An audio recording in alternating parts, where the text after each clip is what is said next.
Good afternoon, hey, Larry. How you doing? Hi, sir. How you doing? I'm doing wonderfully well. Thank you, guy. Are you going to be attending the meeting virtually? Yes, I'm in Fort Worth, Texas. Oh, wow. Close to the flooding? No, it's about I think I'm about 4 hours north of there. Oh, wow. That's good. I'm in the Fort Worth, Houston, Fort Worth, Dallas area. That's down there by San Antonio.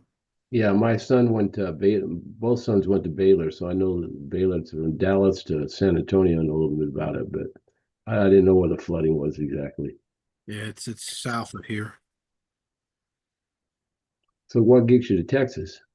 My daughter's recovering from transplant. She had stem cell transplant about 15 Hmm. days ago, so Wow, she's not well enough to live alone. So my wife and I are here with her. that makes all. Yeah. Yeah, I've I been here might, since September. with the stem cells for what particular issue? Leukemia. Um, Yeah, I have a daughter-in-law that's on the transplant list for a liver transplant. So Mm, you do what you can for your kids. We're all ready to go whenever they get the liver. So yeah. one of those things, you do what you got to do. So we'll see what happens. So you're all set for I'm meeting with you on the 8th. So we'll do another virtual at that time. Yes. And you've been through this before, right? Yes. I think everybody has. Bernie has. April. I think Susan's the one was on the board, on the council, and then she came back onto the council. Yes, that's correct. Chris is the mayor, right? Yes, Chris Stein. Yes. Yeah, yeah. Okay, let's see what happens. So I'll see you in a minute. Thanks, Yes, guy. sir. Take care.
Okay, we ready here? Okay, ready on the left? You guys ready? Okay. Well, let's get started. Fire chief is not here, so we're not doing invocation. Huh? We don't have to. Okay, all right, we'll skip that. You're here. Were you gonna rock, paper, scissors for him? Okay, well, let's go ahead and get started. I'm calling to order the regular meeting of the City of Mary Esther City Council, July 7, 2025 at 6 p.m. Would everybody please stand for the Pledge of Allegiance?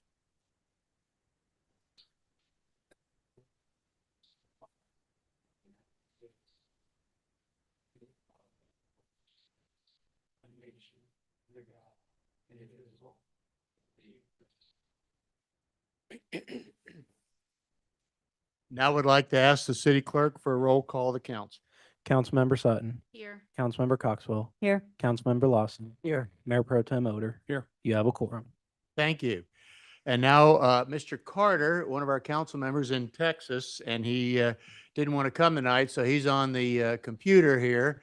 So I need a motion to add him to our meeting virtually. I'll make that motion. I'll second. I have a first and a second. Let's go ahead. There's no discussion. Let's go ahead and vote. For good reason. Richard? Yeah, we're unanimous. So welcome aboard there, Mr. Carter. Thank you. Good evening, everyone. Good evening to you too. Item number 5 is approval of tonight's agenda. Does everybody happy with tonight's agenda? If they want to add or take anything away or discuss it, now is the time to speak. If not, do I have a motion to approve tonight's agenda? Okay, I have a first, Mr. Lawson. I'll second. I have a second. So let's go ahead and vote, please. Mr. Carter, how do you vote? Yes, Okay. And we're unanimous on that. Special presentations, yard of the month. Okay.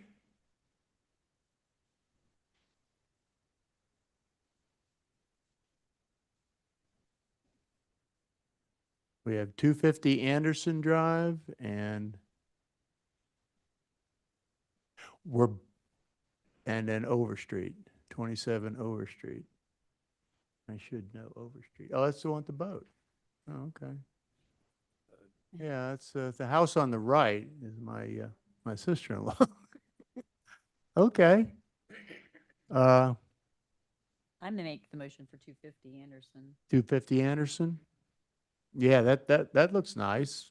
What do you guys think? I 250 like Anderson. Anderson. Okay. All right. Well, yeah. Everybody happy with that? Have these Okay. been updated on the website? In what way? Like, well, I haven't been on the website in that pack, but the last time I was, the current ones weren't on there. They should be displayed now. Okay. I'd have to talk to Susan about it. Okay. I have a question. Both of those houses, they were put in by people? Yes, they were put in by people and I've already called them and confirmed they wanted to participate. Okay. Good. Good. Okay. So, looks like 250 Anderson. Let's vote on it. Do I have a motion for 250 Anderson to be the yard of the month for I made July? that motion. Okay, I have a first, I'll second. second.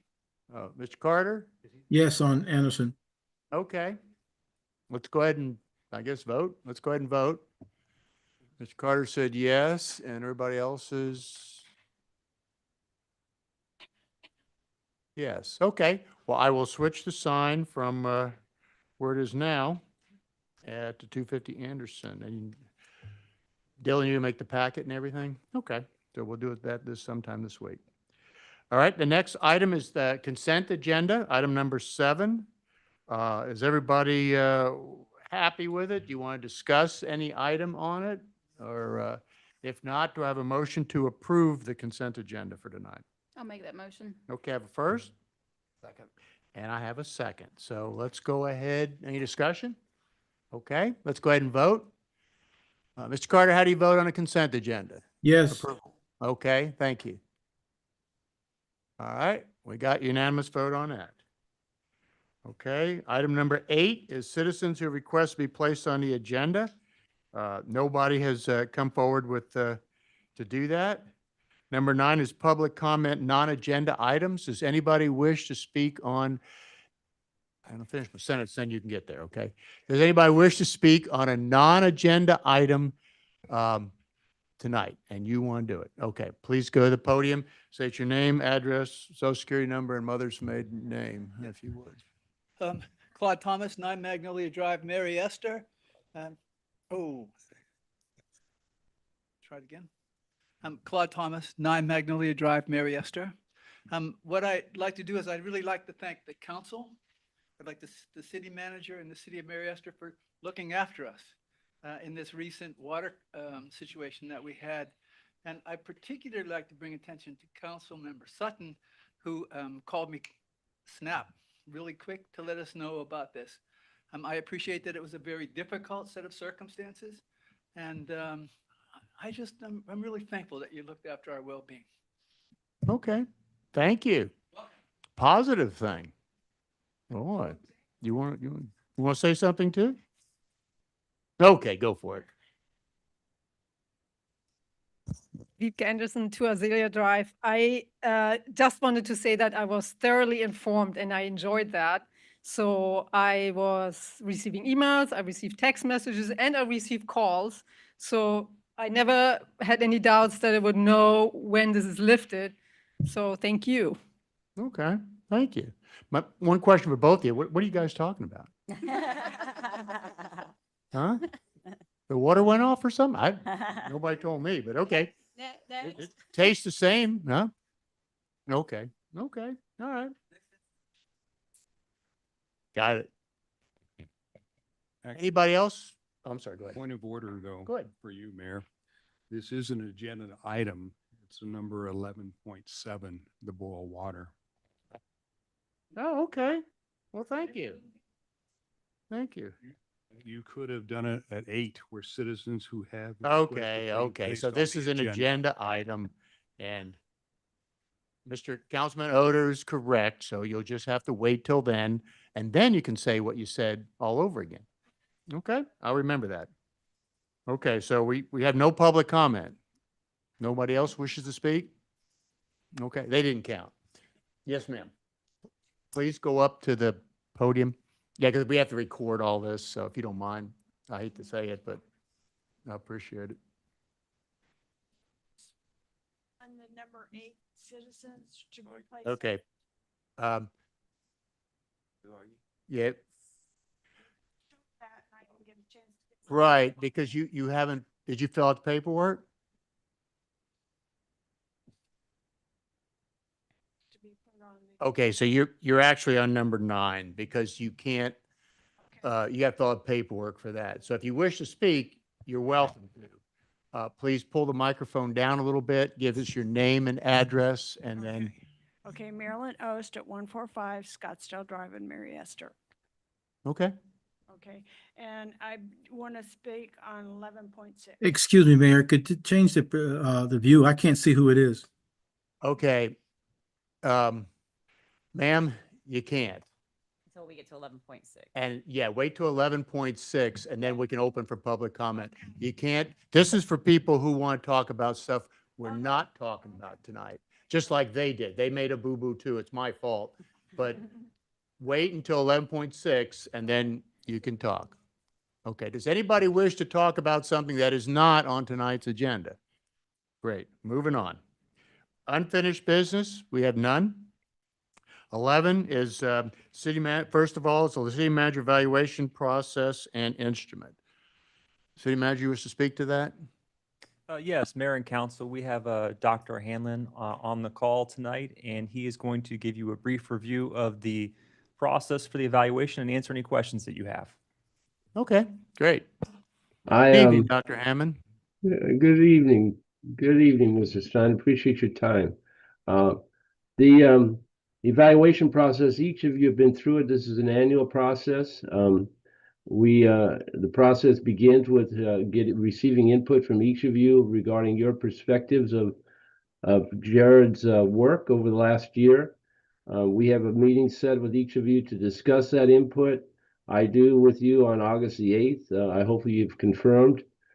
Each of you have a different time slot. If you can't make it on the 8th, please let me know. Mr. Cobb's going to send to you a Word document, an electronic Word document that's in Word as of tomorrow morning, if not tonight. That Word document, I appreciate you filling it out and completing it to the best of your knowledge, including comments. If more comments you have, the better it is. The process of me gathering this information to submit an evaluation to you. That input is required to be back to me if at all possible, not later than July 18th, Friday, July 18th. That gives you this weekend and next week to be able to complete the document. That kind of gives me the time necessary to kind of bring all the material together into a document that I can use to meet with you on August the 8th. I meet with you individually for an hour at a time on August the 8th. And from that information, I will develop a document, submit the document to you as a council on September 2nd. That at that point in time, you have the option to approve the document or to modify it as you wish. That is the process. I think you've all been through it before. Are there any questions? No. No questions. With that in mind, we can move on, Mr. Steins. Okay, thank you. We'll be waiting for that document on the Word doc. And that'll be to Okay. you tomorrow. Please, again, just send it to me in Word. You'll have my email address. And don't hesitate to call me if you have any questions. Okay, I look forward to getting it. thank you very much. Thank you. Okay. Anything else on 11.1?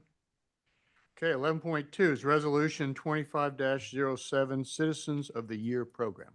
So real quick, Mayor and Council, just to let you know, nothing really was changed between now and the last meeting where we had the Citizen of the Year. The only change really was we called it now the Ronald Stern Citizen of the Year Award. And the two things I will point out is nominations open September 1st, 2025 at 8 a.m. And then I'll take submissions until November 1st, 2025 at 8 a.m. and then bring all of them that qualify to the December meeting. And then you'll decide there and then officially award it in the January meeting. And then the direction as for the award was for this one. Okay, So great. Thanks for all that work. if there's nothing else, I'll go ahead, read the resolution and then approve it and we'll go from there. Okay, So- would you please? Okay. Resolution 25-07, a resolution of the City Council of the City of Mary Esther, Florida, establishing the Ronald Stern Citizen of the Year Award, establishing criteria, establishing a timeline for the nomination, selection, and presentation of the award, and providing for an effective date. Great. Any discussion on it? Do I have a motion to approve the resolution? I'll make that motion. Okay, I have a first, I'll second. and I have a second. Let's go ahead and vote. How do you vote, Mr. Carter? Yes. Thank you. Does Mr. Stoner know this is named Yeah, after? that's my next question. My first. Has anybody stayed in touch with him? You talked to him. What, No, that would be Bernie. Bernie, does he know we're going to make an award for him? Okay. good. Will he be here? Will he be here? Okay. Okay. All right. I'm still working out with the city manager and Dylan, when and time and things like that. Yeah, well, if we do the award on January. January, I think it'd be nice to have him here. For the If, first- he wants to come down. I reached out to him via email, Okay. supplied him all the information. He came Alright. back thanking Positive. us, yes, Okay. thanking us for doing all Good. that. So Excellent. Excellent. Okay. Anything else on 11.2? Moving on to 11.3, Resolution 25-08, repeal and adopt updated FEMA compliant purchasing policy. Heather Day, Finance Director. Resolution 25-08 is intended to modernize the city's purchase policy and streamline procurement processes to improve efficiency and accountability. I'll go over the main things that changed that are updated from our current policy. First, we updated the purchasing thresholds. So anything $1,000 or less will no longer require quotes. It won't need a purchase order. We'll just do a purchase order log for those. Currently, that value is at $100. So with prices going up, it's just about impossible to buy anything for under $100. And we have to put it through a purchase order process, and it's very cumbersome. So we've updated that. Let's see, purchases 1,000 and over 1,000 and up to 10,000. They now will require 2 written quotes, and then purchases 10,000 and up to 50,000 will require 3 written quotes. Any purchases over 50,000 will require sealed bids. So while these thresholds are being updated, all purchases over 25,000 still require city council approval, just as before. For emergency purchases that exceed 15,000, The policy requires council ratification, so if there was emergency purchase, over 15, we still have to bring it back to council for approval. The resolution also allows the city manager to dispose of surplus property with market value of $10,000 or less without council approval, as long as the method used achieves the best value for the city. Any items valued above 10,000 with a market value above 10,000 must still be declared surplus property by the council before it could be disposed of. And then finally, to ensure compliance with federal guidelines, the policy incorporates FEMA-specific procurement language, which will help simplify and expedite the reimbursement process in the event of a natural disaster. So whenever we're getting federal funds, we'll have to abide by those guidelines. What they say, their money. Yeah. Okay. You happy with this? Yes, Okay. I think it'll make it a lot easier by raising some of those limits. Okay. Things will move faster. Mhm. Yeah. Yeah. Update, modernize. Any questions on it? Any discussion? Okay. You're going to read the beginning of it? Resolution 25-08, a resolution of the City Council of the City of Mary Esther, Florida, adopting the City of Mary Esther purchasing policy, providing for conflicts, providing for severability, and providing for an effective date. Thank you. Do I have a motion to approve Resolution 25-08, approving an updated purchasing policy? Also make that motion. I have a first. And I have a second. Let's go ahead and vote. How do you vote, Mr. Carter? Yes. Thank you.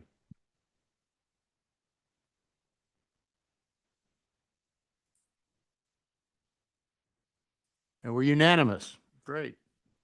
Moving on to 11.4 is appointment of the Florida League of Cities Annual Conference voting delegate. Who was it last year? Me. Okay. Discussion? Who do we want to do? I don't mind doing it again. Okay, well, is that okay with you? Is that okay with you? You? Mr. Carter, you want to chime in? Is it okay with you if April does it again this year? Very pleased. Okay. Before we vote, I would like to get information on, there is a change to the bylaws this year that should have everybody gotten in their email. So I just want to make sure that we are all of the affirmative for that. Were you supposed to have a copy of it? It came to your email. Yeah. Oh. But as long as we have the majority that says yes, that they don't have any issues with the bylaw change, then I'm good. Okay.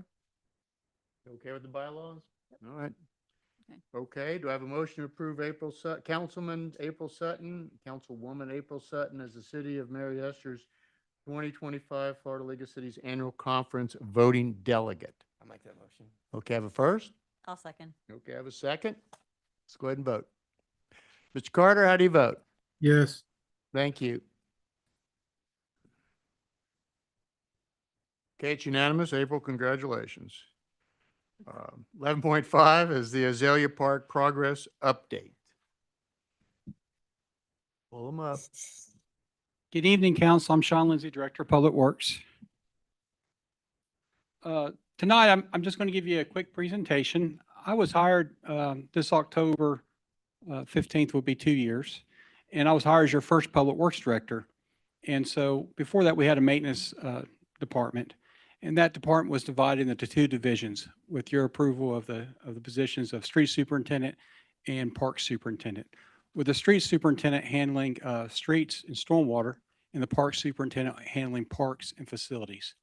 And so for the time I've been here, it's been about creating and developing that department, which is no easy task, but we're doing pretty well. So I'm going to go through just a couple of slides with you. There's 14 or 15, just show you where we're at. If I can get this to work.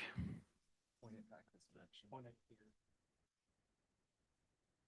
Are you pressing the right one? Maybe I'm pushing up, maybe down. Oh, there it goes. Okay. That one's a little bit difficult to read, but I'm going to go through it just briefly. So part of being a public works department, we have to have the tools, the training, the experience, making us more proactive in maintaining our city and allowing for our seal coating, which is a project we just completed in one area. To seal coat, we need a better sweeping ability, crack sealing, infrared patching, and the tools to do this. So we acquired a new street sweeper. We appreciate that. that sweeper is much more efficient. We also approved a part-time position. That position just does street sweeping and a few other things. And that allowed us also to do a new route, which is once a month instead of once every other month. In addition to street sweeping now, that because of that new piece of equipment, we wash street signs off, making them more visible. We do other pressure washing with it. We can also clean out catch basins and be more proactive in stormwater. So sweeping the streets makes them nicer, but it also keeps our stormwater system going well. It keeps pollutants out of the water, which is better for the environment. Also, this past year, we've added, since I've been here, we've added GIS and GPS. I don't believe the city ever had a GIS tech. That's Geographic Information Systems. And so one of the things I've learned in my career is using S3 products. In this past couple of years, I've had to use Diamond Maps as well, because that's where our inventory that rural water did for us is in. And so I've been able to use those two mapping systems. I'm continuing to learn. I've been learning since like 1998, and it changes all the time. And this will be the biggest change this year as they go to a new platform that's online, and I'll be learning that as well. But that gives us the ability to map our assets, and with mapping assets, we can understand them better. And a few of you all have been in my office and looked at problems. I think that's been very helpful. I've been able to print maps for other departments as needed, and we'll continue to do so. The other thing that we learned to do is we started crack sealing. So I don't think that's ever been done in Mary Esther. So when a road begins to age, it becomes more brittle and it cracks. Those cracks allow water to come in, and those become potholes and alligator cracking, and then you have base failures. And then instead of paving a road, you're doing a full depth reclamation of a road, which is more expensive. So if you crack seal a road, that road would typically last another 2 to 4 years, maybe up to 6 years, by just crack sealing the road. So we started doing that, and the crews have done well. We have a small unit. It's in the cities I've been in the past, there were real big units, but we had a lot more streets. For just 18 miles, we have a small unit, and you'll see our crews doing that. Right now, we're working in I think we just finished Scottsdale, and now we're working in Oak Tree. So you'll see that taking place. We did all Bryan Circle last year, or Mary Esther Manor. We've also started infrared patching. And so infrared patching is a little different. We do use some hot asphalt, and we use cold asphalts, and we heat up existing potholes, and then we heat up the pothole and the surface around the pothole and blend them together so there's no edges. And that seals the pothole, because if you have a pothole, it's always a weakness, because it's always an edge where water can get into, and it's not very smooth. And so by doing infrared patching, you get it more smooth and you seal the edges in, which is really important. One of the things the crews had to learn is when not to crack seal, because they knew they had to come back and infrared patch. And once you crack seal it and you try to infrared patch, it creates smoke and flames and stuff you don't like. It's not fun. And so we've kind of learned that. So you'll see them skipping some cracks, and because they're skipping that crack, it's probably because there's like edge cracking that needs to be infrared patched. And so they had to learn that difference, and that's a new tool.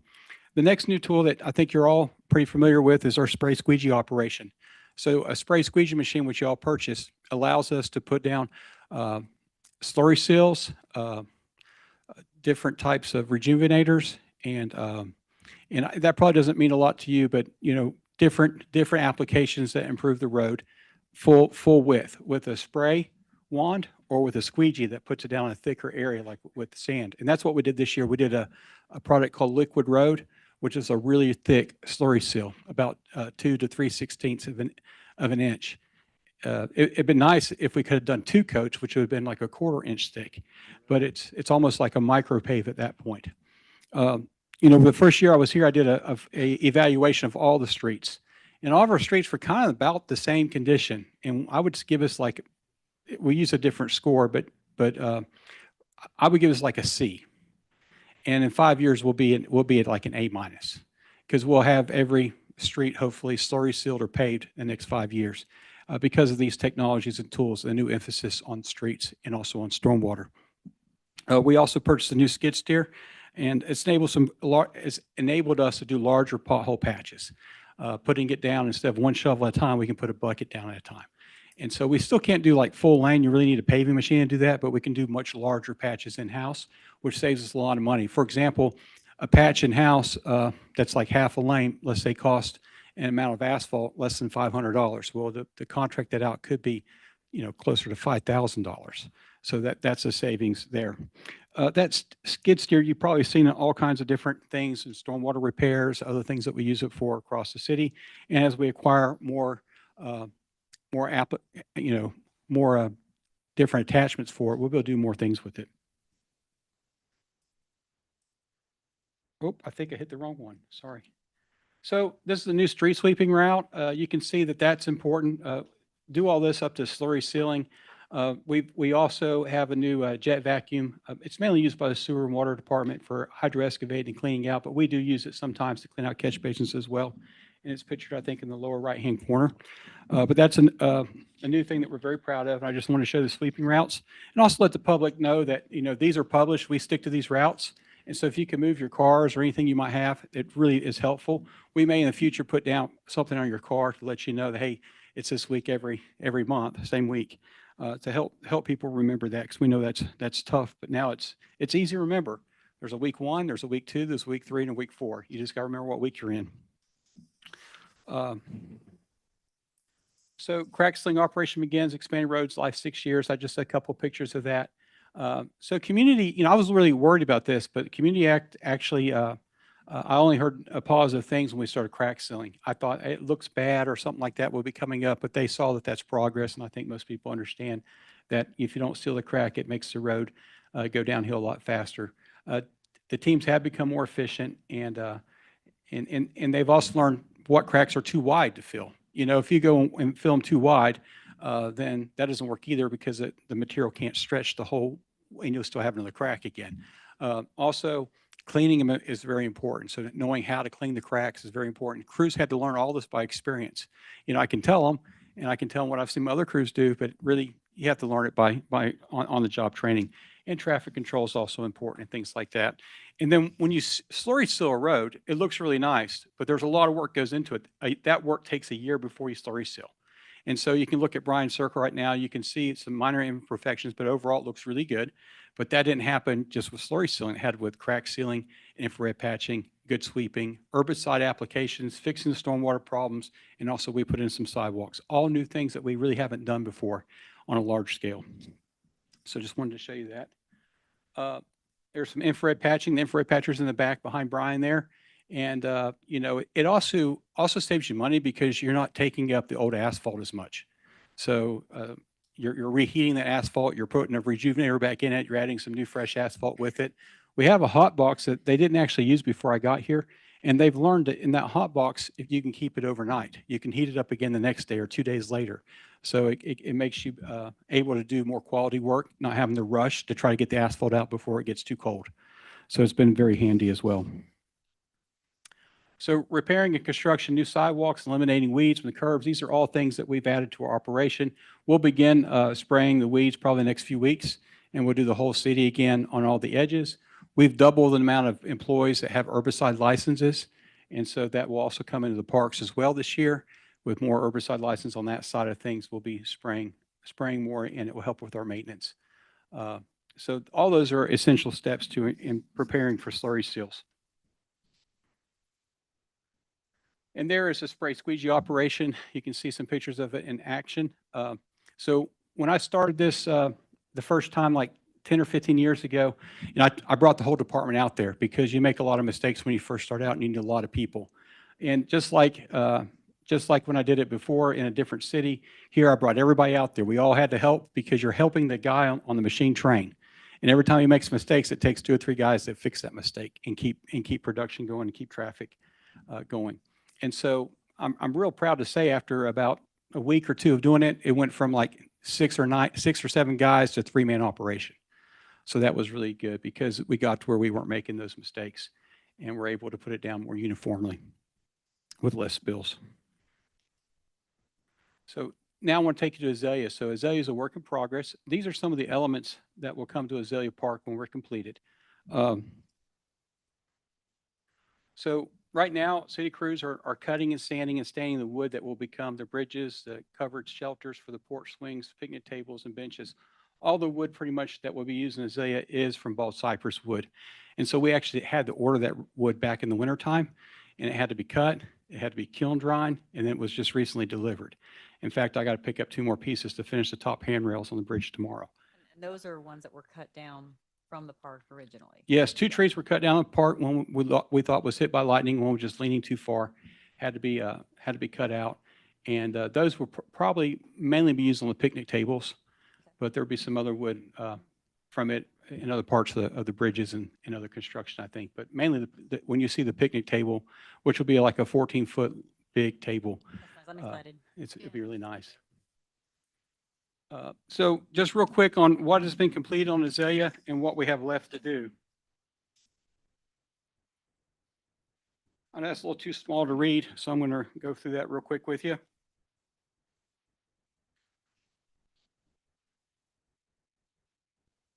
So far, the demolition of equipment and pavilion was carried out in-house, resulting in savings of approximately $10K for the city compared to contracting. So that's already been completed. Crews applied herbicide to reduce weeds, enhance the survival chances of new plants. That was completed. The clearing and grubbing of the trail along the roughing in the path was completed in-house, saving approximately $15,000. Installation of the base geotextile and compacted stone for the trail was finished in-house, leading to a savings of $75,000 over contracting. Volunteers successfully planted more than 1,000 trees, shrubs, and flowers on a day of service last fall. Rubber mulch was installed in 3 variations, including a turn-down curb, 2+ inches thick, 2-inch formed, and 1-inch formed. Continuing this work could save an estimated $60,000 to $80,000.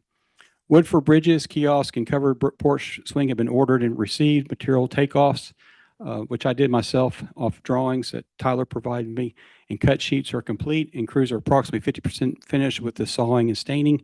Ball cypress being utilized, which is properly maintained, will last at least twice as long as regular wood due to its natural resistance to rot and insects. So this wood is more expensive. It's harder to do. It's bigger wood, but it does have natural rot resistance and insect resistance. So if we maintain it well, it should last a long, long time. Hopefully longer than I'll see. Coming up, so this is what's coming up. The pavilion has been delivered and the materials for footers installations have been acquired. A permit has been applied for and bids have been requested for installation. We did get bids in, and I've turned in a purchase order for that bid. They're supposed to install it within the month of July, and so hopefully we can get that award done, and it'll be about 30 days after that. The pavilions was delayed. It was initially expected by March 15th. The supplier had some issues, and they couldn't get it to us until just a week or two ago. So hopefully that will all get worked out. The pavers for the pavilion, the fire pit, and seating area has also been received and awarded. However, installation will wait until the pavilion is completed to ensure optimal results. So you put the pavilion in, and then you put the pavers to make sure that you're coming up against the post in a nice, clean way. Orders were placed for 2 pedestrian bridges, 3 to 4 covered porch swings, larger ornate kiosk wood. All that's been cut with bald cypress, dried, sanded, ready to go, and we'll be constructing that probably in the next couple weeks, and we should be completed with that part. Weed control will be managed under the guidance of a consultant. We have been utilizing Florida Extension Services, but unfortunately, Sheila Dunning, for many of you that know, passed away. She was the person on this project that was overseeing kind of what we were doing with plantings and weed control, and she did that for free. She's part of the Florida Extension. I have got a purchase order, and we are hiring a local expert to come help us. Also, I did talk with the Native Plant Society. They came and pulled some weeds for us, and they're going to come back and do some plantings and pull some additional weeds and help us with that. City crews have ordered a super sack of Kafka. It's a decomposed granite mixed with wax polymer. This has already been applied to the trail, allowing the city to decide which product they prefer for the trail. Once a decision is made, we will request bids for construction services and materials. And then final planting and backfilling are necessary to fill around the trail, establishing border between the back fence and trail, and replant the areas previously occupied by basketball court and pavilion. And additional fencing may also be added around the back fence. New signage for the park, along with trash cans and kiosk sign, will need to be installed. So that's where we are at and where we're going.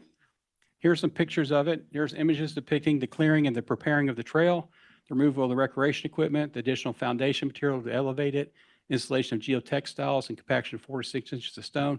You know, this is not an ideal place to put a trail. We're putting a trail in a cypress swamp area. So you had to raise it. And the idea of putting down rubber was to be flexible over the roots and also for water to come and go. As it comes and goes, it can't float the material. It can't degrade the material or it be a maintenance issue. And so all that care to get to that level was done by our city crews. There's a day of service, a couple pictures of planting. I think we had like 80 volunteers that day. Everyone got fed hamburgers and hot dogs. It was a lot of fun. And they planted a lot of trees in a short period of time and watered them with the help of the fire department. Actually, they came and helped with buckets and filling it up. We couldn't have done it without them. And they were very helpful. And a lot of the plants got a good start. Some of them didn't make it past this hard winter, unfortunately. But, you know, y'all didn't tell me it snowed like that. I thought that it didn't. Maybe I should have started the plantings a little sooner, but I didn't know. So this is just installing the rubber and composted granite alternative. You can see where they come together right there on the right side.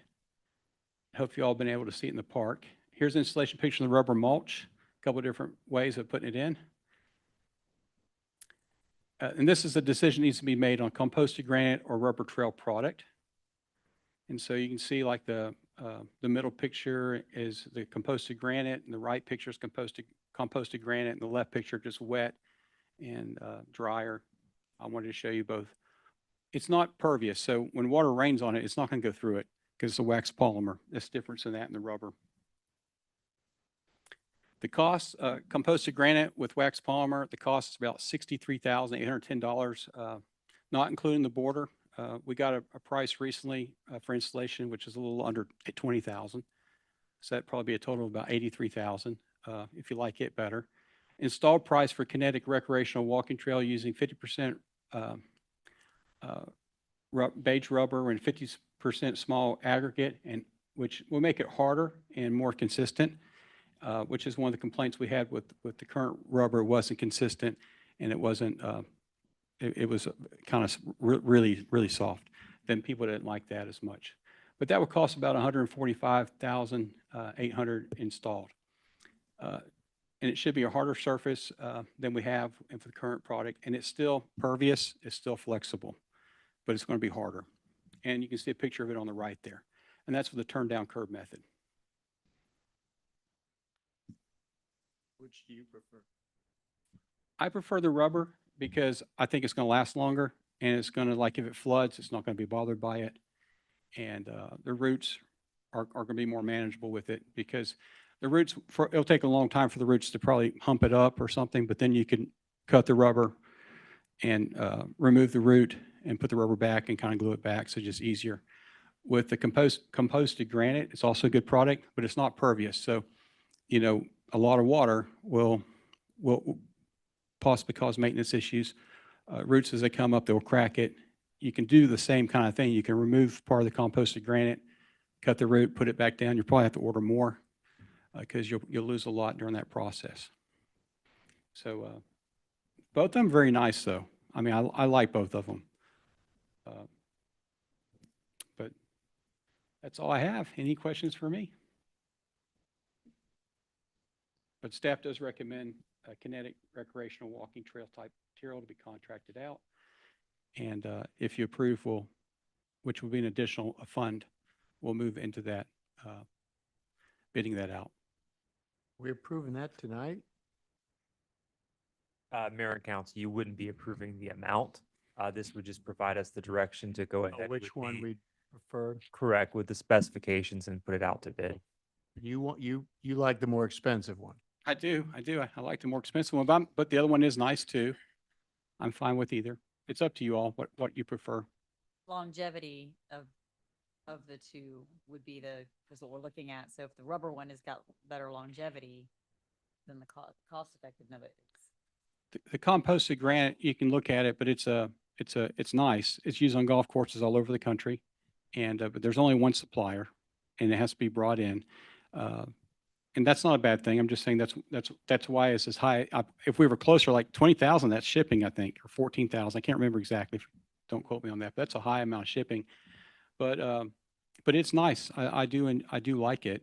I don't have any experience with it other than our crews installing it just now.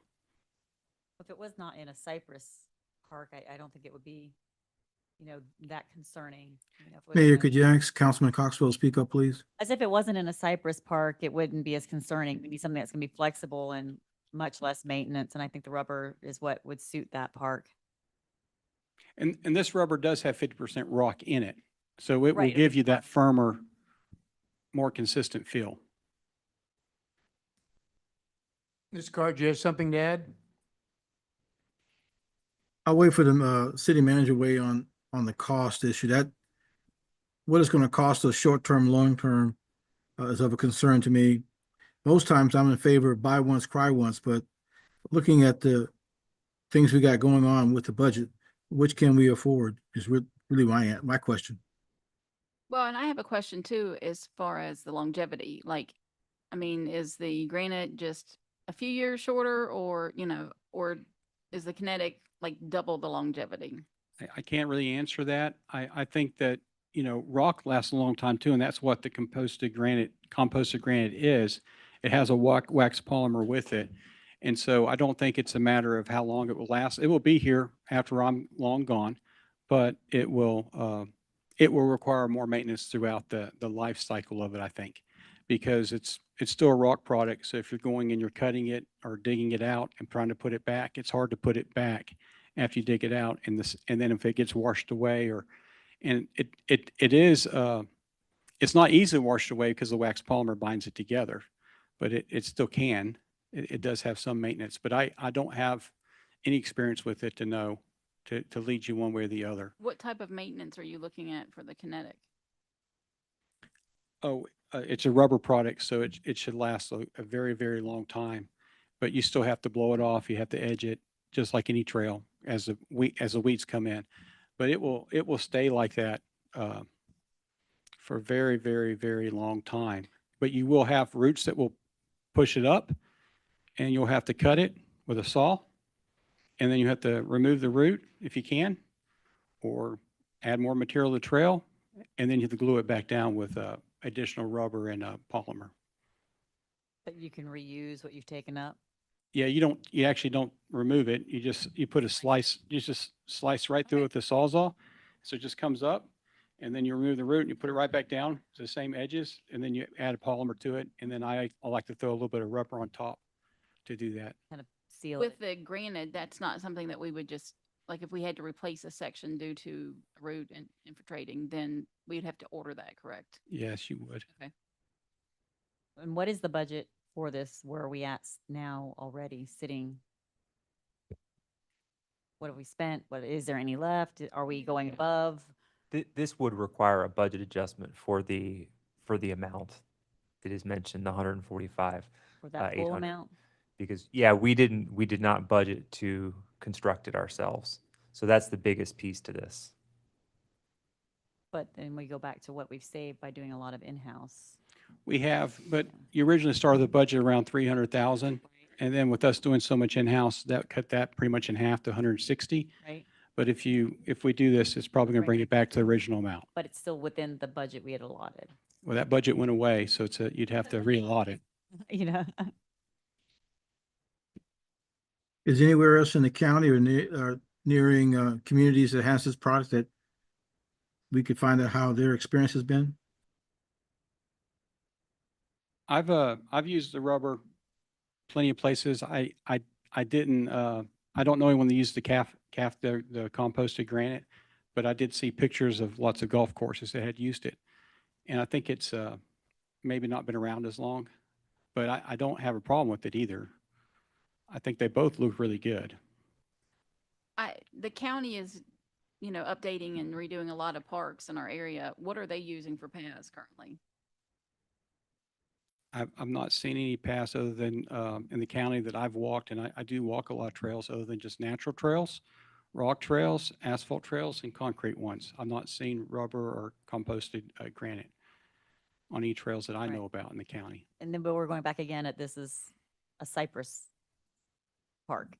So that's, we're not in a golf course. I mean, that's our challenge here, is something that's going to last in that situation. I think both will last and do a whole lot better on maintenance than just rock Right. and be nicer. I mean, and actually both are ADA accessible. Okay. They had two products, CAFTA had two products that were ADA accessible, but now the non-polymer wax one they kind of took that off. So maybe there were some issues with it being ADA accessible and it's no longer promoted as such, but the wax polymer still is promoted as ADA accessible. And the reason we chose the rubber to begin with was because we wanted an ADA accessible area for people that need to get out in the park in a wheelchair and could maneuver around. And both of them were quoted at 5 feet and 1,800 linear feet is what we told both of them for these budgetary prices. We'll have that. If we go out for bid, we'll make sure that's the right amount. But, you know, we have to fan it out a little bit further. But so we had them actually do the budget at 6 feet wide so we'd have enough room to fan it out But- around curve radiuses. Also, that 63,000 doesn't include some items. It's about 18 to 20,000 for everything on top of the 63. So Okay. you're really looking at, because I didn't have that when I had the presentation, Right. but you're looking at about 83,000 versus 145. You might just say 80,000 versus 150,000.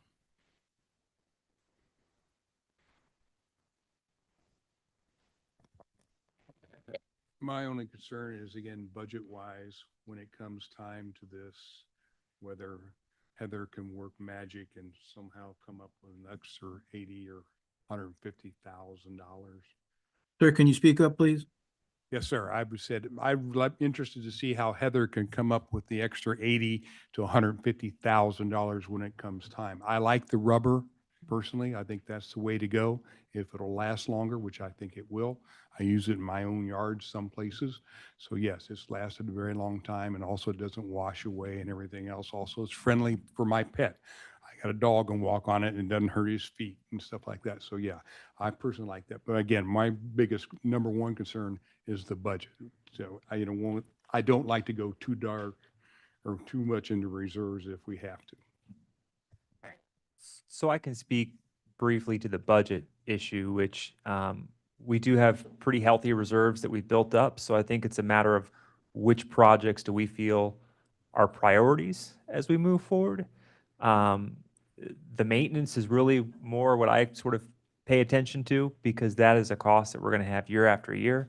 And so when we look at our budget, that's the first thing Heather will tell you. I'd probably drive her crazy because it's not about necessarily how much is spent on projects. It's about our operating budget moving forward.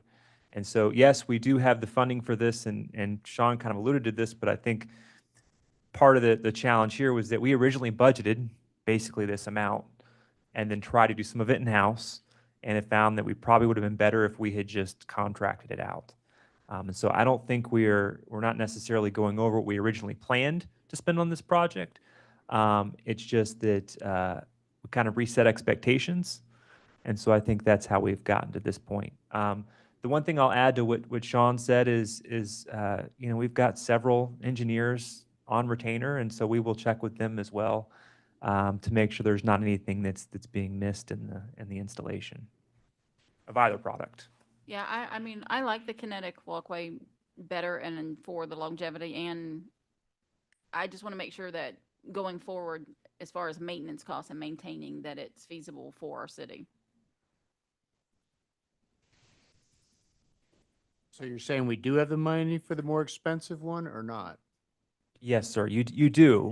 Yeah. And more than likely, where we're at in the budget year, this is probably going to be an expense that's going to be in the next year's budget because we're already in July. So by the time you have specifications put together and it's put out to bid, we open bids, we're going to be pretty close to October 1.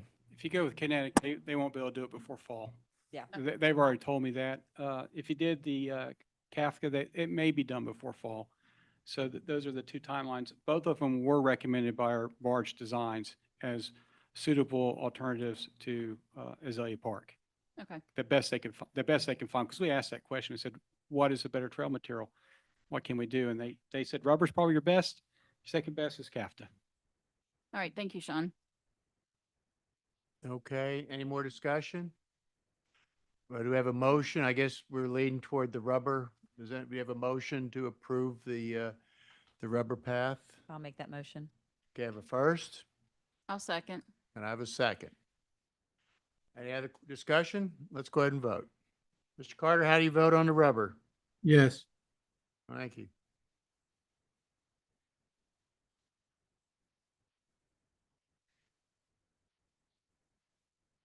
Okay, we're unanimous. Go forth. Okay. 11.6, animal control contract update. City manager? Yes, Mayor and Council, as you all know, Paws did cancel our contract on June 10th of this year. In our last council meeting, council directed staff to look at other alternatives to see what might be available. I did reach out to Walton County, Santa Rosa County, as well as the city of Crestview. City of Crestview stood up an operation a couple years ago. Both Walton and Santa Rosa County stated that they weren't able to provide service at this time. I have not yet received a response from Crestview, but I was told that they were looking into what service they could provide. I don't want to put words in their mouth, but it's doubtful that they're going to be coming down from Crestview and picking up animals as we've had with Paws over the years. One of the things, well, before I get to that, I also reached out to the county for an update. They are negotiating with Paws for a new contract and have not heard anything back yet as far as a status update. But I will certainly provide that to you when I receive it.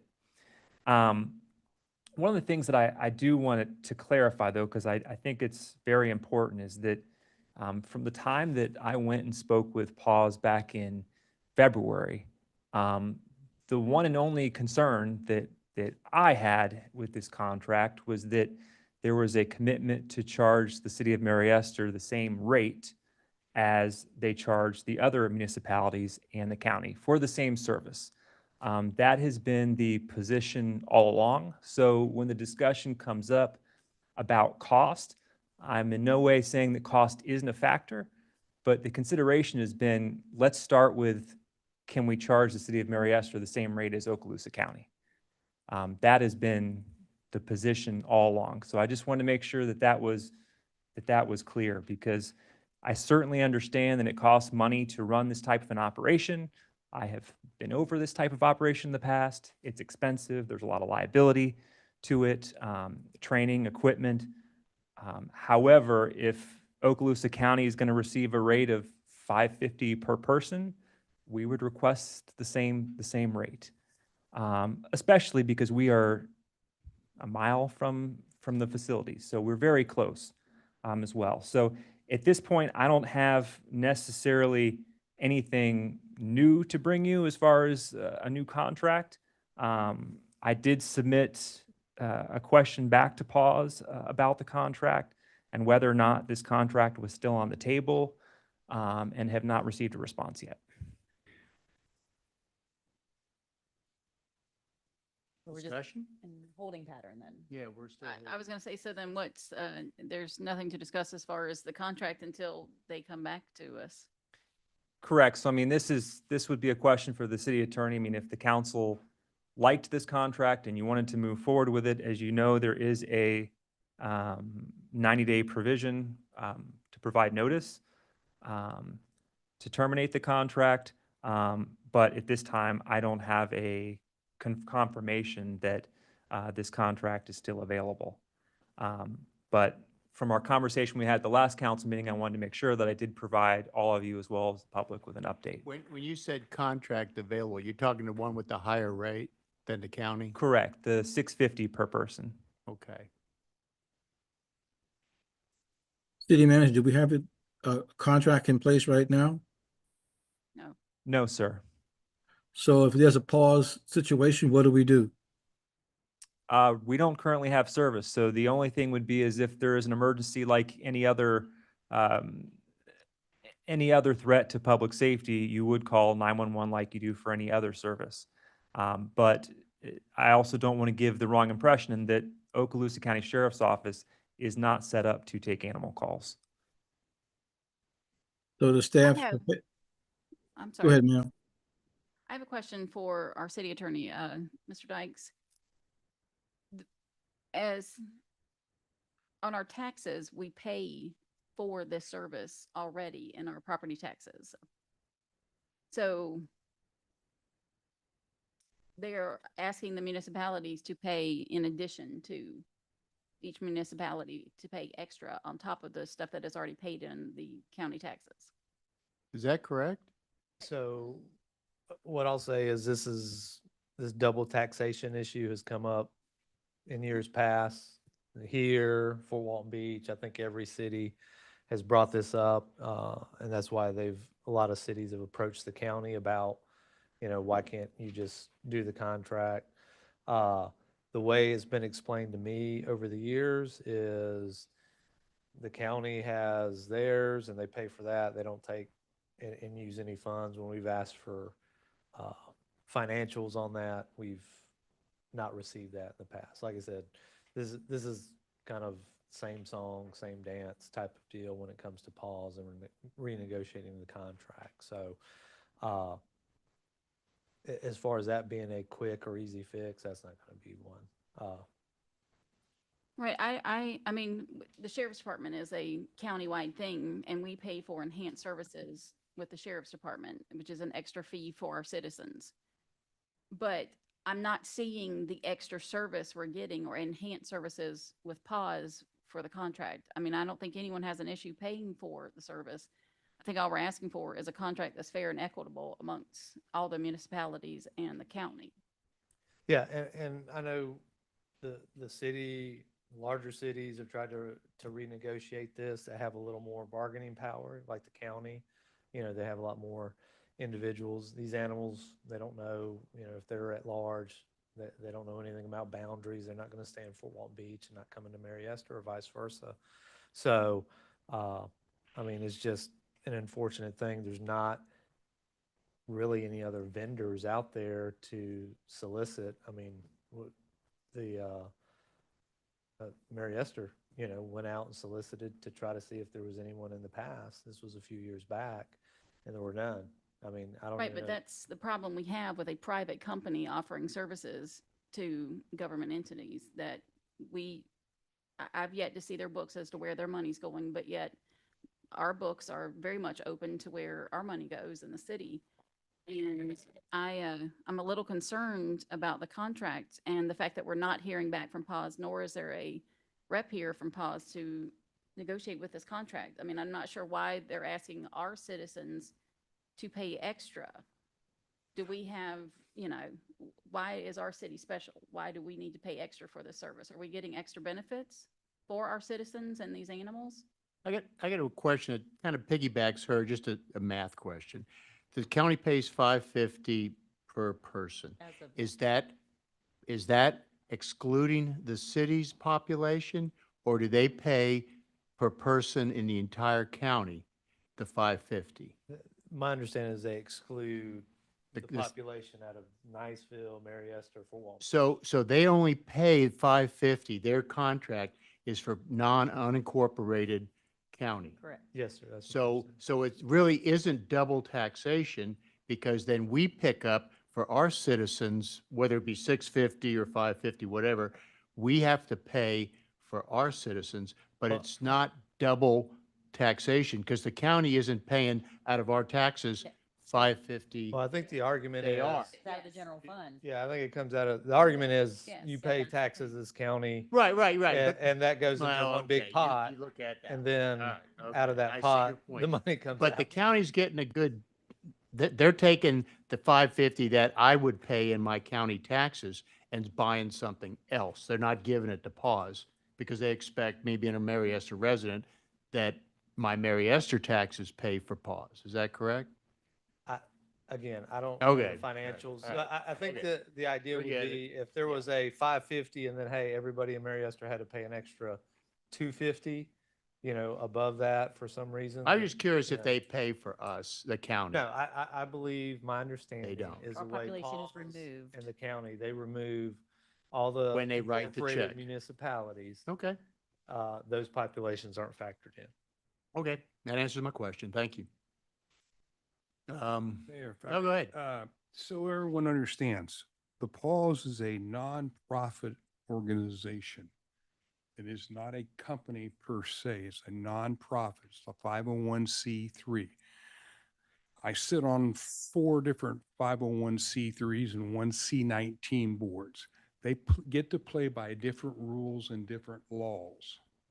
So just because they are being a nonprofit, they don't have to meet as many requirements as if they were an LLC, which a company that is a profit.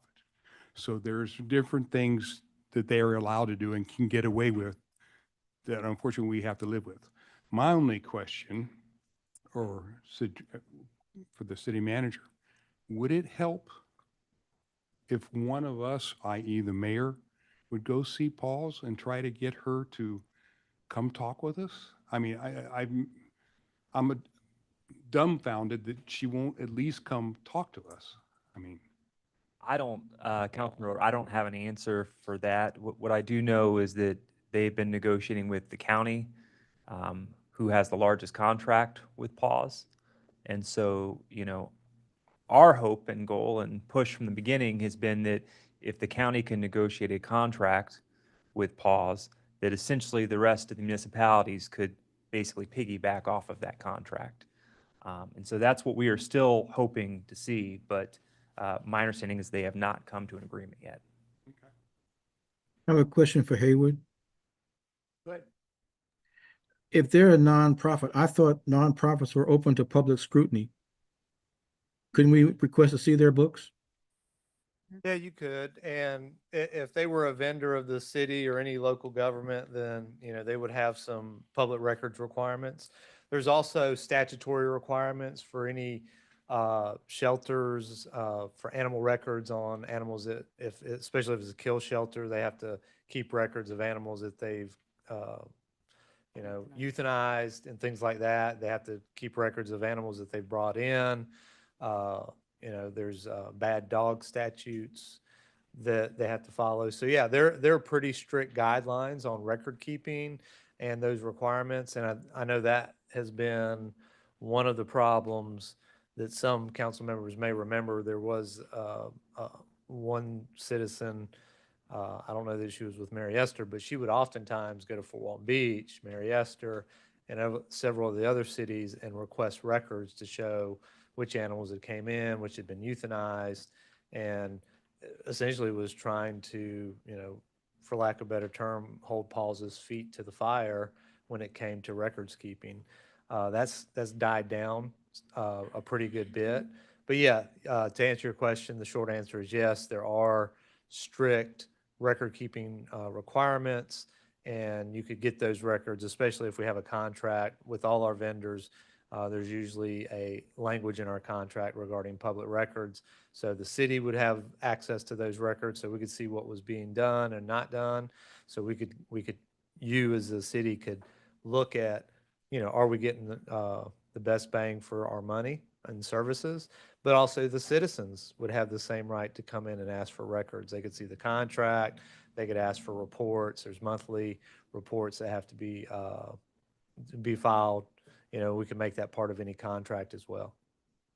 So if I understand correctly, we could ask how they arrived at wanting to charge us a different price versus what they're charging the county, what their formula is, but how did they determine our price as a municipality versus a county price? Would that be a fair and legal question to ask?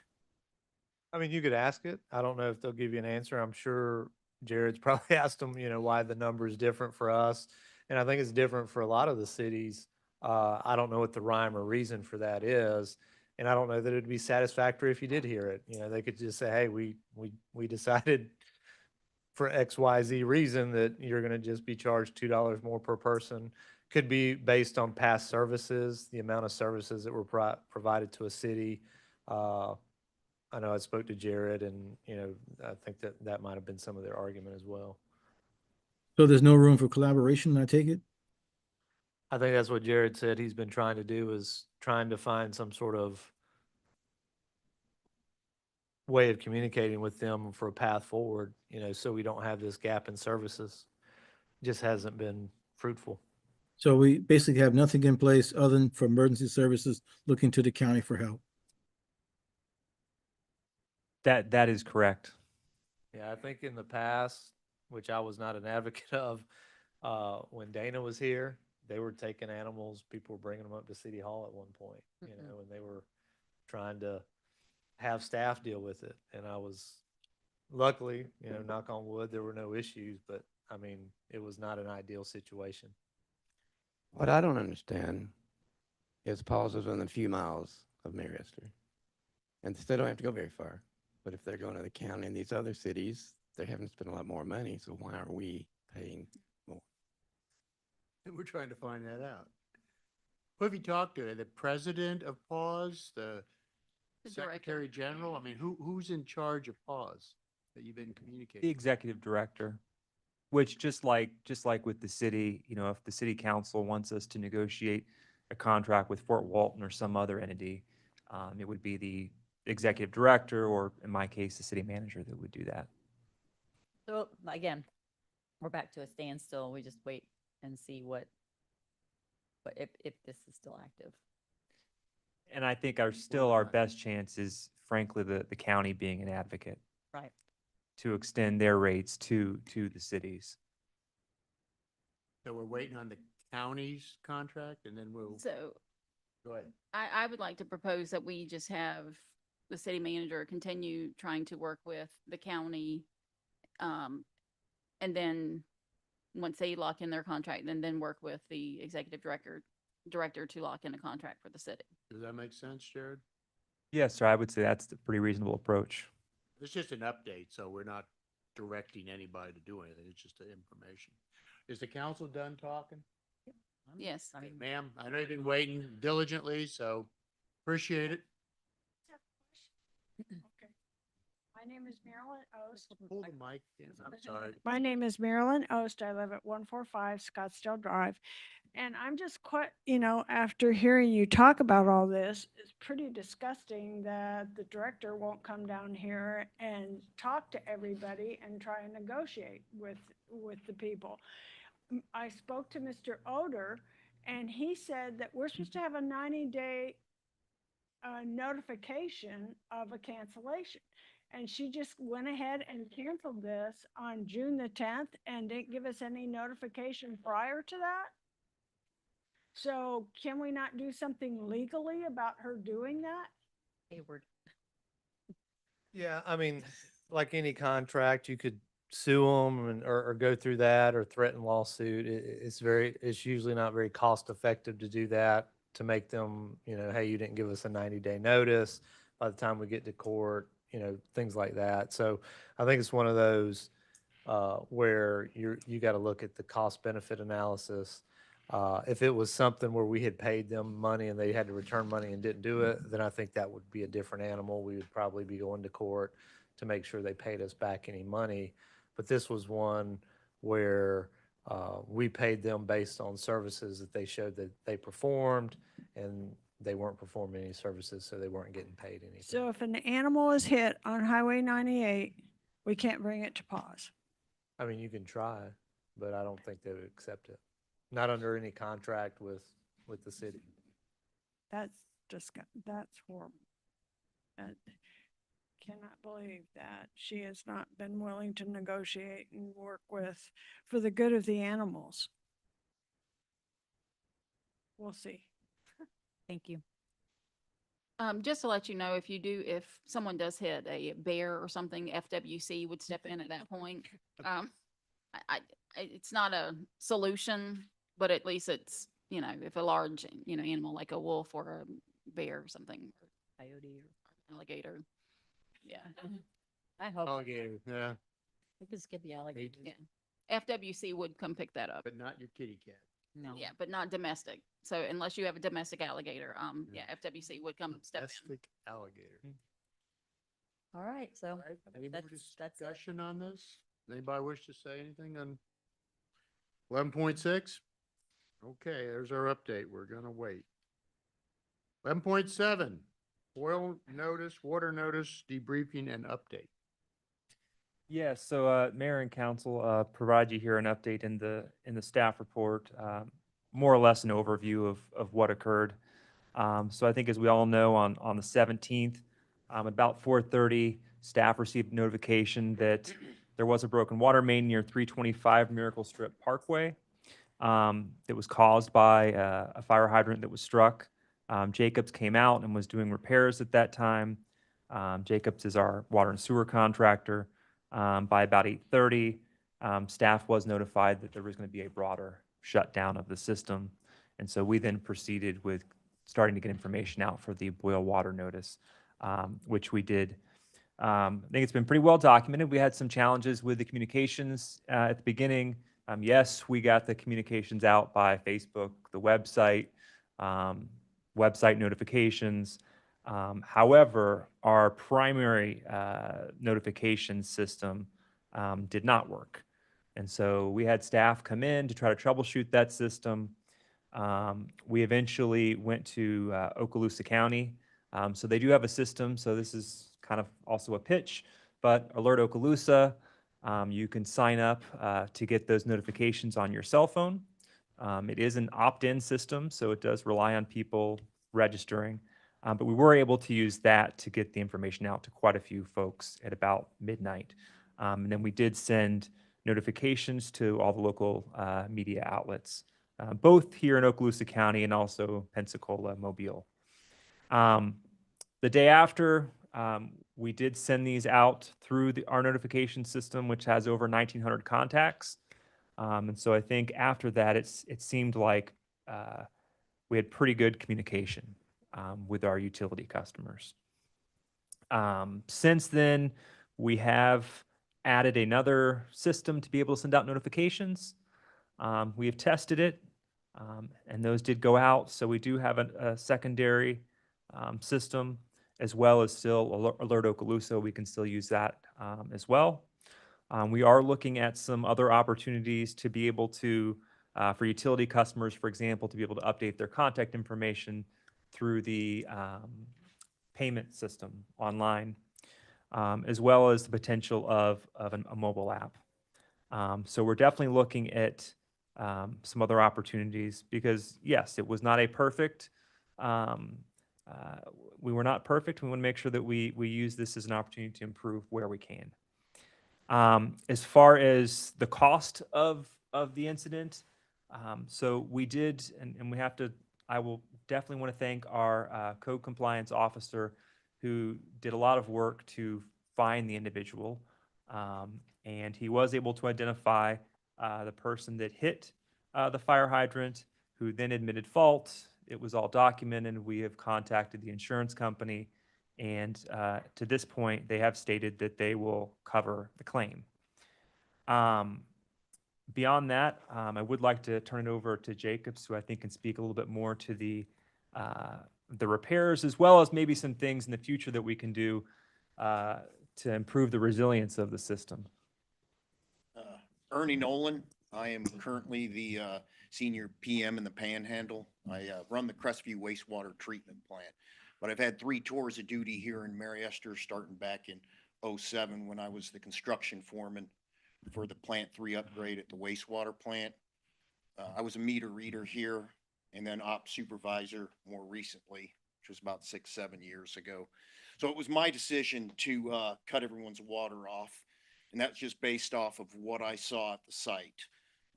Josh called me, when I arrived, I was looking at it, he was blowing sand. So when that fire hydrant was installed, the ring doesn't attach to the pipe. It just attaches to the fire hydrant and creates a seal with a rubber gasket. What holds that hydrant in place is a concrete block behind the hydrant. So that's what keeps it from just the water pressure blowing it off. As it leaks, more and more sand gets away from that concrete block, which eventually it was going to go. And when it goes, they go quick. When you have a 6-inch open in sand, it had blown half a 98 away in like no time. You're talking sand and a giant, you're talking a 6-inch just open. So 98 would have just been gone and we would have had to have done it anyways at that point.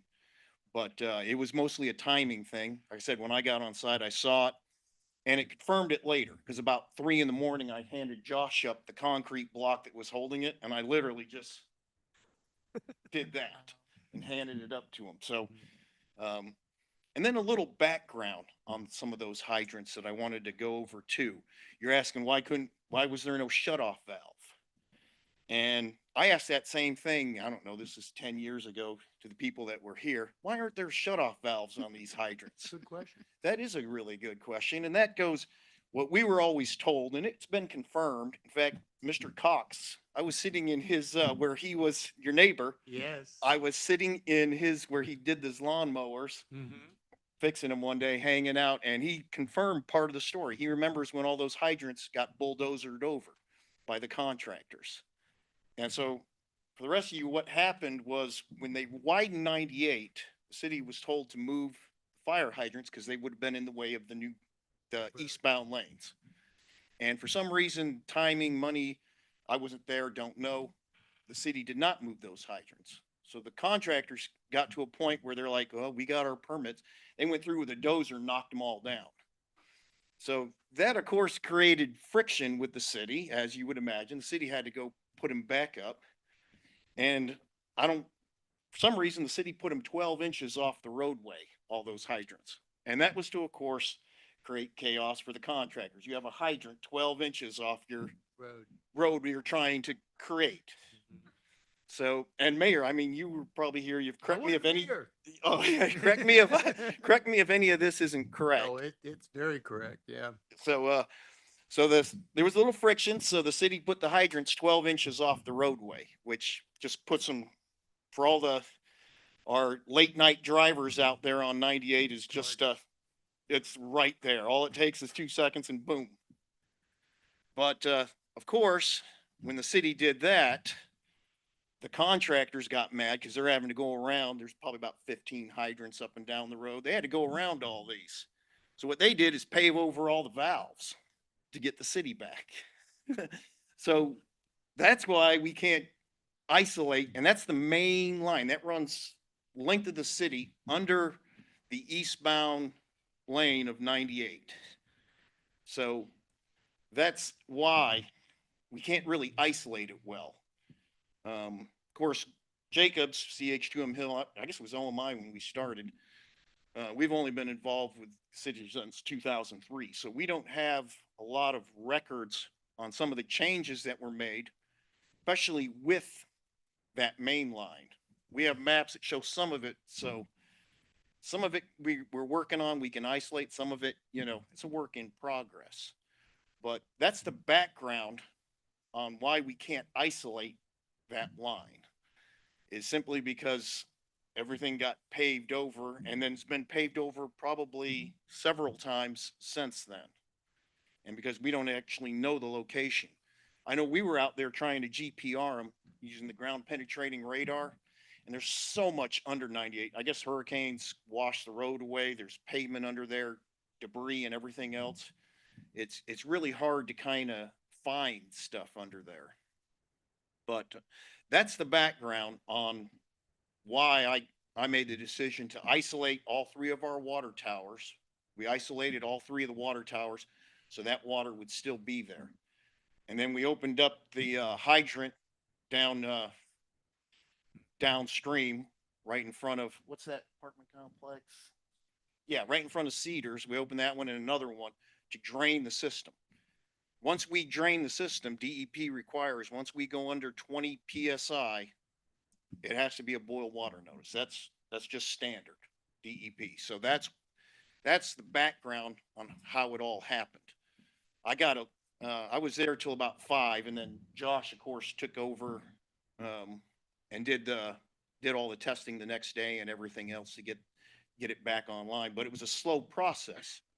We can't just open those valves on the tower because then we're slamming the system with all that water. So we had to turn our high service pumps on, fill the system slowly until it started coming out the hydrants again, and then open the towers back up where we could get pressure back to the city. So there was definitely some time restraints there, both draining the entire system and refilling.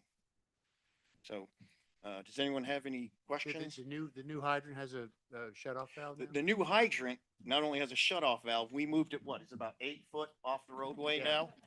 So the guys really have to go off the road. And there's a 2 big trees. tree. Yeah, I right saw the there. tree. I wanted to get it right in I between. saw the trees. I Yeah. wanted to put it dead center That's a between the good trees. hydrant, yeah. But there'd been too many roots. It would have taken us another half a day to cut through to get that hydrant over there. But yes, the hydrant now sits back and has, of course, a shut-off valve. Right. That was all installed.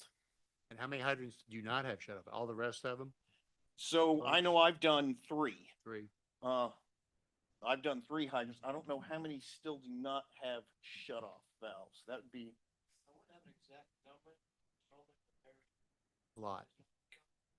Yeah, there's still several. And the problem with the ones on 98, we can't isolate that line without shutting all the water off for the city. So we just, Wait you till know, something like this happens. yeah, Mayor, I have a question for him. Go ahead. yes. Since it doesn't seem prudent or practical to put shut-off valves, can we put some sort of bolos around them to protect accidental hitting? So that is actually, I've run into that before. That's an actual DOT no-no. So Oh, the hydrants now, these modern ones have breakaways, so a car hits them, they fall over. That one was a single piece, which puts it dating back to probably the 50s or 60s. Mm. Because it was a single piece hydrant. It didn't even have the breakaways. But DOT doesn't want you putting anything next to the road that if a car hits will kill somebody. So okay. you can't guard them in any ways.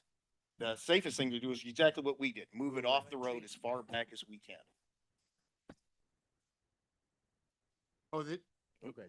Could you explain the testing? 'Cause I know that was a lot of people, because that's really what the lag was, getting the water back to being quote, drinkable or Yes. consumable. But a lot of people weren't understanding, what we had to wait for and why it wasn't our holdup.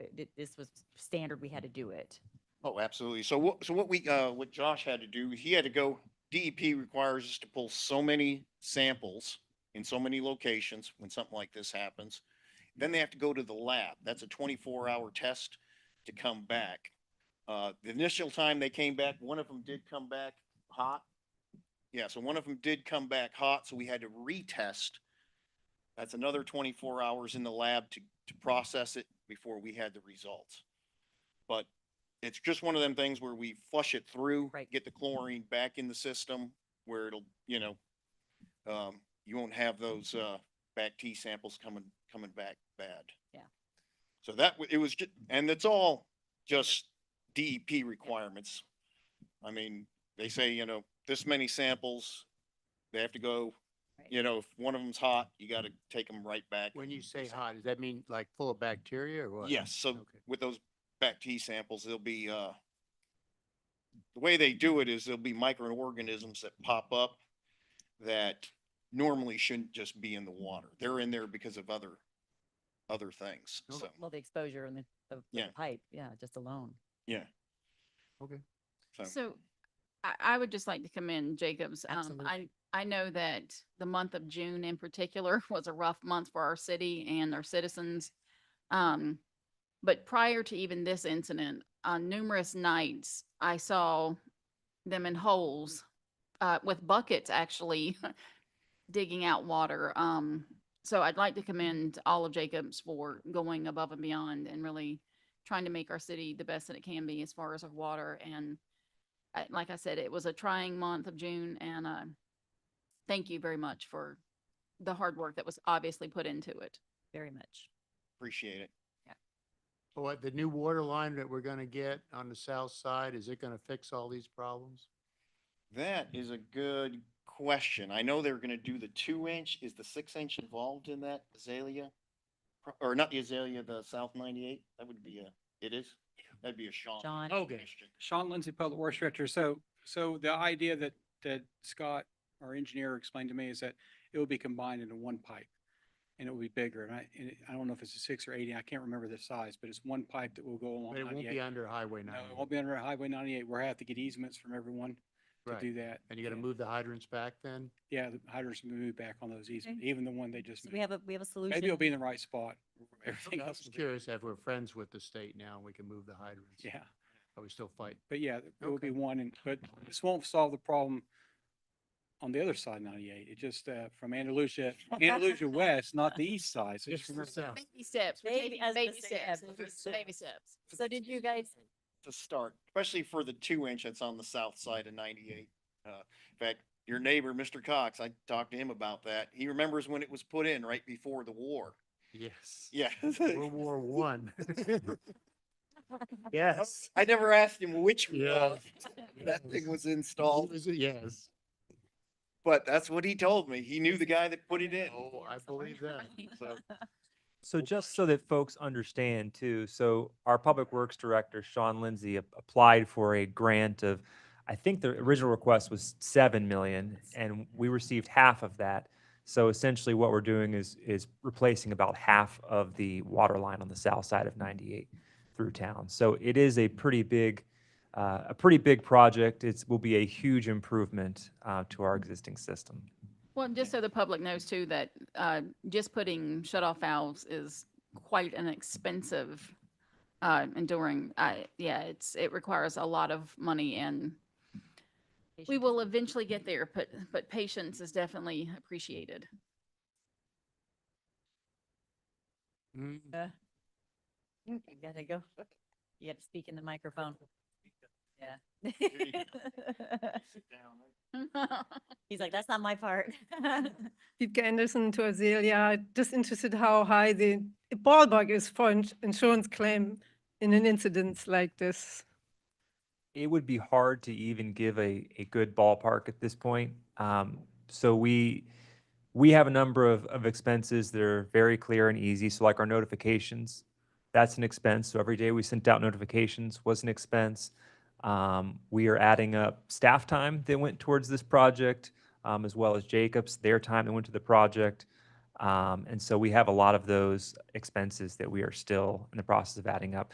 And some of these vendors that were used, it takes time as well. So I think traffic control, we just got that invoice in just a couple days ago. And I'm also interested, do businesses have claims who were needed to shut down? I mean, there were a lot of who were closed, who couldn't do business. I cannot answer that. That would be a question for an attorney. They would probably have to pursue claims individually. So, I can't comment on whether they would have a claim or not, but, definitely the city does. But yeah, the businesses, I think that would be a tough claim, but they could try to pursue those if they thought they had, some validity to. okay, are we done with the? Just again, thank you. We Thank you. appreciate it for all the hard work and The other thing I would bring up is, as Councilman Sutton did, I also went around my neighborhood. I've got a gentleman who's 80+ years old. He can't spell computer. He doesn't do well with his phone. His son comes by, so I made sure all those people that I'm concerned about. And also, let's be honest with you, if you watch what's going on in Texas, there is no 100% system that's going to alert everybody. no. No. If it happens at 1:18 in the morning like it did in Texas, mine doesn't work at that time. So you could call, and so unless you're beating on my front door, you're not going to necessarily wake me up, which didn't happen, by the way. I got up and take my dog out in the morning. My wife says, we have no water. Okay. And so the first thing I do is I call Josh, and unfortunately he had a gazillion phone calls. So he had a voicemail, what had happened. I said, okay, this is what's going on. So yeah, but there is no, I wish there was a magic wand and we could say, Yeah. poof, everybody knows Yeah. but let's be honest, And that then- ain't gonna happen. Right. So, And then the people that called me, thank you for being patient. I mean, I gave them the answers that I could, and, it was late at night and they were concerned as well. But, I think everybody was quite resilient about it. And plus just, it is important, like, you may have signed up especially if you've lived here for generations and, decades, you may have a number that is no longer in service with the city or an email that's not valid. So it's definitely time to rethink and update any information that you may have on file with the city so that we can stay in contact. And I've, a lot of this council went above and beyond of trying to reach as many citizens as possible. I was up till very late hours trying to contact everybody, especially those that may be elderly, like Councilmember Oder said, that it's, you want to definitely take in consideration your neighbors that may not know how to use a computer or have a smartphone that doesn't get online, or that may, we do have some blind citizens, you know, we do have some disabled citizens. So definitely, anytime something comes up in the city, please reach out to your neighbors, reach out to all of us so that we can all kind of come together and make sure everybody's notified. Anything else? Nope. Okay. Let's move on to standing reports and comments. We'll start with Councilperson Sutton. Yes, first and foremost, happy birthday, Mayor Stein. Thank you. We Thank you very much. cake on the way, man. Appreciate it. We have cupcakes. If everybody would like to take a cupcake, Take a please, cupcake. please. And once again, thank you to Jacobs, the city staff. There was a lot of late hours, all of the council members that really just, you know, dealt with all the citizens. I mean, I know we all had some trying times. The month of June, like I said, was kind of hard on the city. And we do appreciate everyone's patience. So thank you. I have nothing, but I agree with you. Yeah, Ditto, Miss. I have a couple, excuse me, I have a couple of things. Want to put a shout out to the library's Color Our World summer program that kicked off. So far of 150. They have an adult program with a coloring class, 3 book clubs, and an adult mystery party that has a long waiting list since it's open. They have a teen program with an art workshop and a Lego party, a pre-teen program with learning balloon art, playing the ukulele, and learning hands-on about rescued animals and conservation. And they actually had real animals there that they showed the kids and stuff. And my family loves it. Oh, and I have one other thing. Last meeting, we were talking about pickleball, and I made a comment. The Ford Beach director had told me that they were putting in 13 pickleball courts. So I brought it up, and we were really excited about it. Well, I talked to her a couple of weeks ago, and they're not happening now because of the budget. So, you know, pickleball's fastest growing sport. We're disappointed because, you know, adults, kids love it. Last tournament I court monitored, we had open ages, and kids as young as 12 years old were playing, and they were good. So I know as of now, Mary Esther doesn't have any pickleball courts, but maybe updating the parks, maybe we will get a couple. But anyway, I just want to make sure, since I misspoke. Okay, I got change command on Friday at the climatic hangar at Eglin. So when it's 100 degrees out, we'll be throwing snowballs. So a couple colonels are changing command, so it should be very interesting. And we got the dinner from Crestview coming up in the following Thursday, the 17th. It starts at 3 o'clock in the afternoon and runs till 9 o'clock at night. So it's like a day eating dinner. So it should be interesting.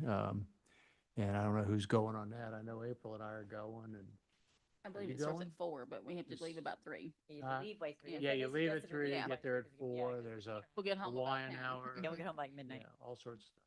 Are you going? Me? Yeah. Yes. You going?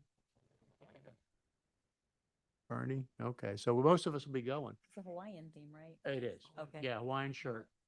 And Crestview. No, not the hangar, Yes, I am going. okay, good. Mr. Carter, you gonna be back or you're still gonna be gone next Well, Thursday? update, my daughter's in outpatient status, and as she gets better, the question now is when will she be able to take care of herself? So we'll see the doctor tomorrow, and maybe we'll get some information about that. But it looks like most likely the August meeting, I'll still be here.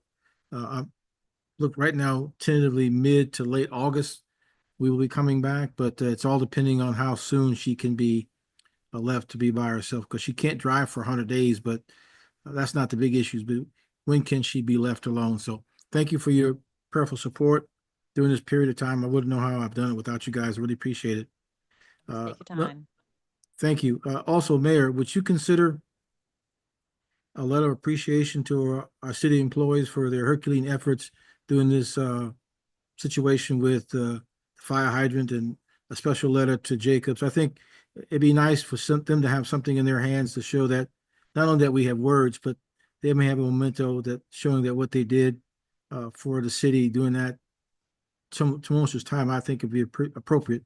And if we want to do something from the whole council, whatever it's that we can do is doable. But I think it's a great opportunity to let the citizens, and as well as our employees who answered that call in such a late night and then put in all those hours to make things happen. So No, kudos to them. I don't disagree with that. I'll get with the city clerk. We'll come up with some sort of thank you letter, and then the next council meeting, we'll do a presentation. Good enough? Yes, sir. Yes, sir. Thank All you. right, let's do that. And a handful of $2 bills. Yes. Yeah. Oh, yeah, bring the $2 bill. Everybody gets $2 bill. Okay. Oh, I'm sorry. Schroeder, Oh, it's you're my turn. next. Okay, yeah. Again, the library cooperative meeting has been changed to Monday, July 21st at 2 p.m. In Niceville. So I'll be attending that. Also, I've been invited to the Florida Leagues of Mayor Regional Roundtable, July 17th in Destin at 9 a.m. So that'll be an interesting one to go to. And you've already mentioned about the joint Northwest Florida Okaloosa County dinner on the 18th also. Joe? Hayward? Nothing tonight, Mayor, thank you. Dylan? As always, check your mailbox. Cybersecurity training by the end of the year. Ethics training, the Florida Leagues of Cities is doing the 4-hour offering on July 16th. If you have not done it yet and you want to do it, please let me know soon because they do have a cutoff.